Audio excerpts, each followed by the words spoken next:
Hello and welcome to today's episode of the Guernsey Finance Podcast, the show where we bring you interviews with top thinkers from across the global financial services industry. We dive into emerging trends and themes across subsectors, from investment funds through to captive insurance and everything in between. My name is Brandon Ashplant. I'm Technical Manager, Funds and Private Wealth here at Guernsey Finance, the island's promotional body for the financial services sector. Today, I'm talking to three members of Guernsey Finance's business development team who are all based in the UK. With me are Joe Kitcat, South of England representative, Rowan Stone, North of England representative, and William Lewis, our dedicated insurance representative. Joe has more than 20 years' experience in financial services, having built relationships across the UK, Switzerland, the US, and Asia. He has also played a role in developing global financial institutions business, including in asset management. Rowan is our most recently appointed business development rep and brings more than 2.5 decades' experience as a strategic brand marketeer to the role. Since joining Guernsey Finance back in June last year, he has worked across Northern England, predominantly in the Manchester region, to expand the awareness of Guernsey's finance offering, identify new opportunities, and share the story of Guernsey's world-class financial services industry, particularly in the rapidly growing property and tech sectors. William holds more than 44 years of experience in the insurance sector, having gained a broad range of market knowledge, being an underwriter and a broker. He has previously worked on the formation of protected cell companies, PCCs, and has extensive experience with Guernsey's regulatory framework. He is also a director on a Guernsey PCC. Today we'll be discussing the current trends in financial services in the United Kingdom and how Guernsey offers solutions and expertise as a member of the British family. So without further ado, welcome guys. Thanks for joining us. Morning. Morning. Great. So Joe, if I could just start with you, I don't suppose you could sort of set the scene for us and maybe give us a bit of a flavour in terms of, you know, what's the mood in the city? What are the kind of key talking points you sort of tend to hear? I think at the moment, Brandon, and good morning, a lot of it's the uncertainty. I think if you look at the global macro situation, you look at domestic politics across the globe, this is creating uncertainty, both in terms of how people are feeling, but also in terms of, if you're a wealthy global family or you're an international business, what do you do about the uncertainty created? So I think it's making people think, where should we control our assets from? Who should we be involved with? And obviously with that, nobody actually quite knows where we are going at this stage.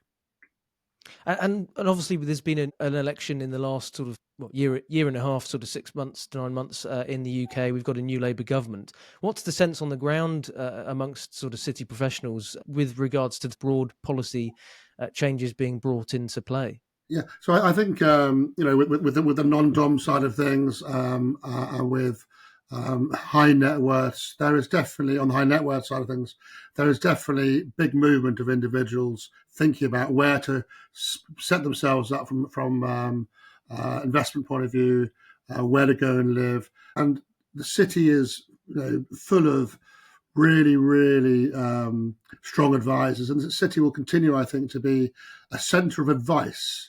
But the fact of the matter is that I think a lot of that advice will be given to people who have either moved out of the UK or advising international people from the Middle East, from Asia or the USA about where to put their assets. Interesting. And from sort of a Guernsey perspective, we'll come on to this later on a little bit in more detail, but obviously Guernsey, it's been demonstrated recently in such as reports as the Frontier Economics Report, but also sort of reports produced by Proskauer Rose and others, sort of demonstrating that value set of Guernsey's subsectors across sort of, funds, insurance, private wealth and so forth in terms of delivering value into the UK economy. Not just the city as well, but the real economy and all four nations and across the regions. What generally do you consider as being Guernsey's offering in terms of the offering to the UK beyond sort of, I guess, buzzwords and the talking points? Yeah, I mean, the buzzwords are obviously a strong regulator, a fantastic infrastructure. But I think it comes down to is one being it is part of the UK setup, but it is a protectorate, so therefore able to offer that aspect of it. But it's worth bearing in mind that the advisors, the lawyers, both on the wealth side and the fund side, the fund administrators, the trustees, these are highly qualified, highly professional individuals who have fantastic relationships with the London-based advisors, or the UK-based advisors, I should say, and also in some cases have more of an international play themselves. So I think you'll see Guernsey, perhaps from a Guernsey structure, seeing more and more investment going into the UK as well, on one side of it, but also the utilisation of UK and Guernsey, or the relationship between Guernsey and UK-based advisors, I think is very strong, which also adds value to both economies. And Rowan, no doubt many of the sort of macro trends that Joe's just identified there in our, to start this conversation can probably be observed across the other northwest regional hubs of the country. Obviously, Manchester's your focus area. For those who are unfamiliar with that part of the nation, can you just describe what the ecosystem looks like? What's the sort of trends you've identified? And also, I suppose most importantly, from a Guernsey perspective, what's the opportunity for Guernsey? Oh, excellent! Yeah, Joe, excellent synopsis. I think you've nailed the trends there. Manchester's a very large area to start with. You're looking at 2.7 million people within a small drive time, and within 60-minute drive time, 7.3 million. You're talking of 2.4 million people within the greater, I would say, north area working within financial services or related businesses. Obviously, the region has a GVA of 78.7 billion, and it's a big area, and it has a diverse range of industries, everything from obviously life sciences, as you would expect, tech. We could go through them, or financial services, professional. I'm not going to go through all of them, but it's a very diverse cross section. But what you've also still got is an element of manufacturing, engineering, all these different opportunities. But what's driving at the moment is probably the development of the digital and tech arena, which is a £5 billion ecosystem, which it's everything from startups through to your AWS's, your Googles, your Microsoft, and they're putting their offices in Manchester. These are not regional offices; these are head offices that are going in. And I concur with what Joe says. Joe is right in saying London is the centre of this, where a lot of this happens. And London is a world capital. There is still no doubt about this. Manchester's sort of vying not to be a British major city, but a European city. And this is what it's pushing forward for. And the student population in Manchester is 100,000 plus, and 60 to 70% of those are staying on, and a lot of them are going into the digital and tech arena, and of course that's then driving the property market. So it's self-fulfilling, if you know what I mean. So one is driving the other, and from a Guernsey point of view, because the industry is Manchester is relatively, I would say, the new Manchester is relatively new. Guernsey offers that ability to offer stability. Obviously, Joe's already mentioned that plethora of services that Manchester doesn't possess. Just off the top of my head, I think there's about 23,000 millionaires based in the region to start with. And some of those are looking at potential options and future. People are not staying in one place anymore. They're moving across areas and so Guernsey offers that beautiful, stable relationship which they can have, and still within being, well, with a great British family, so to speak. Interesting. And from a Guernsey offering perspective, obviously you've touched there on some key growth areas for the city. Obviously, tech up there in terms of importance, but also sort of VC and real estate as well. I think you've talked about before at previous Guernsey finance events as well. Is there a tie in here? Because obviously the growth of real estate and sort of alternative investment classes is obviously very much on the up, but obviously Guernsey's got a well-trodden sense of experience in terms of structuring alternative investments, whether it be in various vehicles, but also the sort of back office elements of expertise. Where's the tie-in there, and how can sort of Guernsey join up the dots from a Manchester perspective? I think the appeal is very simple, Brandon. It's Guernsey is seen as a very stable and safe domicile, as we know. I think that Joe's touched on that, and it has an excellent history. Manchester's a new boy on the block. It really is. I think we'll touch on the PE in a minute, but it is a new boy on the block, and it needs that experience, that infrastructure, all of those things, because it's growing at a ridiculously fast pace. So Guernsey can offer those services that you just can't buy in and can't put in overnight. The reputation for delivering it is also there, so it's just a no-brainer really for people in the northwest to be looking at people in Guernsey and saying, well, they've done it before, they've done it for 50 years. Well, why break the mold and try and do something different? London's used it very, very well over the last 50 years. Why shouldn't Manchester use those companies? Yeah, and you've mentioned previously, obviously, you all three of you were here in Guernsey back in January for the Industry Update event, and one of the things I remember you mentioning, Rowan, was this idea that sort of Manchester is actually one of the UK's fastest growing and increasingly important in that private equity space, not just from a UK economy perspective, but from a European perspective as well. Why is that, and what's growing that? So yeah, I mean it's quite an interesting one. I mean, I was quite surprised when I attended a PE event to find out it's the second largest PE market in Europe, which London is head and shoulders above. I mean, I'm not going to suggest that we're catching up, but in terms of other cities, if you look at the back history, back in the 1980s, 1990s, Manchester was probably in the same league as Birmingham or Leeds. It is now head and shoulders in front of those cities, and it's ideal, I'd say, area is the small and medium size opportunities. Although the big opportunities are always going to go to London, the experience is there, the knowledge bank is there. What's interesting is when you go to Manchester now, you've got about 12,000 lawyers, which is 150 law firms. You've got 5,500 chartered accountants. You've got the wealth managers. You've got the infrastructure that previously did not exist in the north. And these are partners who are coming up, not just to fill spaces in a regional office. They want to actually work on those interesting and big projects that are coming in. In terms of PE, it's fascinating to see how it's growing. And there's a lot of optimism in the north at the moment. The figures that are coming out all the time are absolutely fascinating. I mean, I'll give you an example of a fact which I thought was quite extraordinary. 80 of the FTSE 100 actually now have an office in Manchester, which I think is quite extraordinary. That if you'd said to me that 20 years ago, I would have laughed at you. Just why?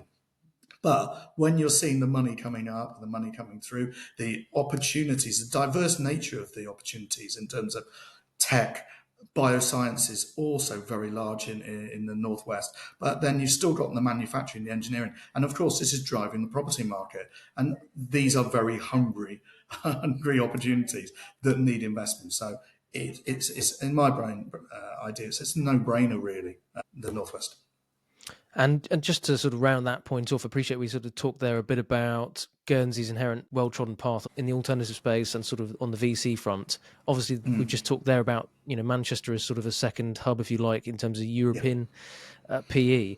Obviously, Guernsey is a world-class player in that space. What's the tie in there, do you think? And where, again, can, without repeating talking points, Guernsey join up dots with Manchester and have a bit of a tie-in? That's very difficult, Brandon. That's a very difficult question, and I'll tell you why. Because Joe has already covered it, and I think I've covered it. It's the plethora of world-class services that Guernsey possesses, which when you've got a new boy like Manchester coming in, it's literally got only a decade and a half experience here. Why wouldn't you go to Guernsey, which has already got that experience? I mean, I used the word in recently. It's a no-brainer, really, because Guernsey does possess that experience. It's to say, the recent Moneyval report, everything ticks, all the boxes are ticked. So what's the alternative? Well, the alternatives we know are there, but actually the natural progression is for these companies to look at Guernsey and what it provides. And it literally is, I just keep saying to people, it's an hour and 10 minutes on a plane. So it's only 20 minutes further than Joe. So it offers, it's being a rock as Guernsey is, it offers that stability. I think that the whole concept of the image of a rock is exactly what it is. And Joe, obviously we've talked about there, but a bit about the value and in terms of Guernsey's offering to the UK, and we actually touched on your previous questions about sort of frontier economics. For those who don't know, the report is titled "The Value of Guernsey's Financial Services Industry to the UK Economy," and it was published last year and outlined some interesting findings. So, £57 billion of international capital investment from around the world is funneled into the UK on an ongoing basis, with Guernsey investment into UK assets having increased 14% per annum since 2020. And then that's obviously framed at a time when FDI into the UK is actually falling. and 13 billion of that would not have made its way into the UK had it been domiciled in any other sort of global finance centre beyond the sort of Channel Islands, as it were. So that's probably worth noting as well. You touched on earlier, Joe, the service point Guernsey provides to the UK economy. How do you think Guernsey's offering to the UK will develop in 2025 and going forward? I think, Brandon, we are in a unique position because of the uncertainty that has been created. So I think you'll find that, well, let's start at the start of the wealth. A lot of the wealth that moves around the world will base itself from an administration point of view in Guernsey, maybe have some family offices from an admin point of view based there. But a lot of their advisors will still be based in London. So you're going to see, wealthy people, wealthy families still want to visit London, although they might live somewhere else. And then obviously Guernsey being part of the Great British family, I think will continue to contribute in that way. And I think that also then, there's always a cross-referencing to venture capital and private equity, and there's an increasing number of people who will want to have their funds administered from Guernsey, and those funds will be investing more and more into the UK, because a lot of those funds advisors might be in the States, but the States will have lawyers who are also London based, so that the US and London. So you'll suddenly see US funds maybe want to establish themselves in Guernsey, and from Guernsey those funds might well invest further into the UK. So I think with the uncertainty that's been created, it's created an opportunity, one for Guernsey, but also because of our really good and unique relationships, I think, with the UK. And increasingly, say, with places like Manchester, London is still this international centre of which we are a part and have a fantastic relationship with. So I think moving forward, we've got a great opportunity, and I think we can really help the UK attract investment. Interesting. And obviously we've sort of talked quite a bit about the funds offering and the investment management offering, and also the sort of private client offering there. But turning now to Willie to talk a bit about the insurance perspective. 2024 was a busy year in the captive world, and clearly a great one again for Guernsey as well. The island was again crowned European Captive Domicile of the Year. The Frontier Economics Report, which we've just mentioned and touched on there, found that 40% of FTSE 100 companies have a Guernsey captive vehicle, saving UK firms almost £100 million per annum. Taking a step back from all that and thinking a bit about it, what do you see as, I suppose, the broad offering from a Guernsey perspective into the UK, Willie, from an insurance perspective, for those who are sort of less clear on that sector? I think one of the main messages we got out of 2024 that captives are becoming more mainstream, and more people are looking at captives. A recent survey by EMIC questioned risk managers who haven't got captives and asked them how many of them would potentially be looking at captives, and 72% said yes. And that is a very high number and a huge opportunity for Guernsey. I mean, you only have to think why Guernsey remains the premier European captive domicile. And we've talked about the fantastic ecosystem and the support that all the industries get, but it includes insurance, where we're looking at the lawyers, the accountants, and the regulators are very much supportive of the insurance industry in Guernsey, which is why it does attract, as you say, 40% of the FTSE 100 have Guernsey captives. I suppose I'm interested to find out about the other 60%, and the EMIC survey figure where they talk about 72% of the risk managers looking to set up captives, I think presents a fantastic opportunity for Guernsey. And as already been mentioned, we've had the Frontier Economics Report, we've had the Moneyval Report, all of which tick more boxes for Guernsey and puts Guernsey in a very strong position when looking at a jurisdiction to set up a captive. And what do you see as being the most sort of important development in the insurance space? Perhaps UK domestically, but perhaps globally. And what do you see happening, sort of taking place? Well, as we know, the UK government is in the middle of a consultation process about UK captives. We await to see where that comes out. And I see that as very much as a slow burner. I don't think it's going to turn the world of captives on its head overnight because of, as I said, you've got a Guernsey insurance industry that's been around an awful long time, virtually invented captives, invented protect and sell companies, and is in a great position to take advantage of that experience and the depth and breadth of the support that the infrastructure gives. I mean, you only have to look where Guernsey positions itself, not only picking up mainstream captives and other insurance structures. During 2024, we had a reinsurance capacity structure being formed to cover war-related risks in Ukraine. You had the Red Cross setting up a cat bond for a disaster relief fund. You had the Merchant Navy's ratings pension fund setting up again an insurance structure for the longevity swap.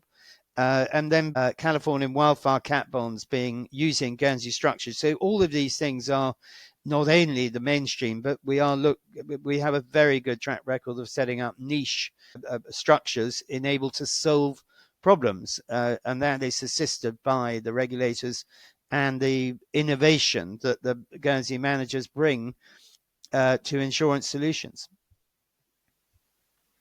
Interesting. And Willie, just to close, how do you see Guernsey's industry progressing in 2025, and what are you looking forward to in the year ahead?